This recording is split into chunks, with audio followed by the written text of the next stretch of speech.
कहा जाता है तुम्हारी सबसे बंगी ताकत ही तुम्हारी सबसे बंगी कमजोरी होती है।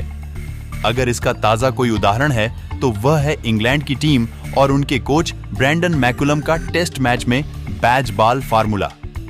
दरअसल इंग्लैंड की टीम ने ब्रैंडन मैकुलम की कोचिंग में टेस्ट क्रिकेट को बैज बॉल अंदाज में खेलने की एक नई परंपरा की शुरुआत की थी। यह परंपरा कुछ हद तक नीरस से हो चुके टेस्ट क्रिकेट में जान फूंकने का कार्य कर रही थी। इंग्लैंड ने बैज बॉल से पूरे विश्व में अपना डंका बजाया था और टेस्ट क्रिकेट को अपने ही बैज बॉल अंदाज में खेलकर रोमांचक बनाने का प्रयास किया था।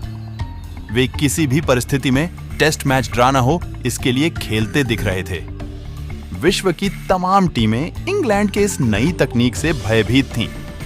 बैज बॉल इंग्लैंड की ताकत बन चुका था और फिर जब इंग्लैंड की टीम 5 टेस्ट मैचों की सीरीज खेलने भारत आई तो सबसे बड़ा सवाल यही था कि क्या इंग्लैंड बैज बॉल के अंदाज में खेलकर इस सीरीज को जीत सकती है। इंग्लैंड की टीम ने पहले टेस्ट मैच को जीतकर इस सीरीज की बेहतरीन शुरुआत की और लगा कि इंग्लैंड मजबूती से इस सीरीज में भारतीय टीम को टक्कर देगी। यहां याद रहना चाहिए कि इंग्लैंड की वनडे टीम भी भारत में हुए विश्व कप के बाद से ही पटरी से उतर चुकी है। वनडे में भी इंग्लैंड के बल्लेबाज ऐसे ही बैज बॉल खेलते थे और 400 रन बनाते थे, लेकिन भारत दौरे के बाद से न्यूट्रल हैं। लगता है इस भारत दौरे के बाद इंग्लैंड के टेस्ट क्रिकेट में भी बुरे दिन शुरू हो जाएंगे और इंग्लैंड बैज बॉल भूल जाएगा। पहले टेस्ट मैच में ओली पोप ने दूसरी पारी में शानदार 136 रन बनाकर इंग्लैंड की जीत की राह बनाई थी।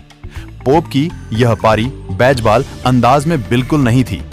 इसके बाद इंग्लैंड के कोच और कप्तान का आत्मविश्वास इस कदर बढ़ा कि वह अपने बैज बॉल अंदाज में टेस्ट खेलना शुरू किए। फिर दूसरे और तीसरे टेस्ट मैच में इंग्लैंड की जबरदस्त पराजय हुई।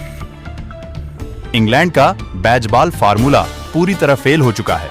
बैज बॉल के दम पर 600 रन के लक्ष्य का पीछा करने की बात करने वाली इंग्लैंड की टीम तीसरे टेस्ट में 557 रन के लक्ष्य का पीछा करते हुए महज 122 रन बनाकर ऑल आउट हो गई थी।